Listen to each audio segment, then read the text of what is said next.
To switch between demo and live accounts on MT4, first check which account is currently connected.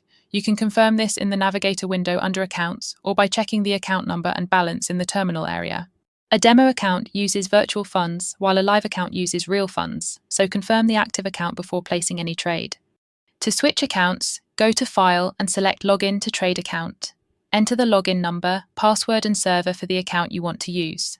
The server is important because demo and live accounts may use different server details. Once you log in, MT4 will update to the selected account. Check the account number, balance and connection status to confirm the switch was successful. You can also use the Navigator window if the account is already saved. Open Accounts, right-click the account you want to use and log in from there.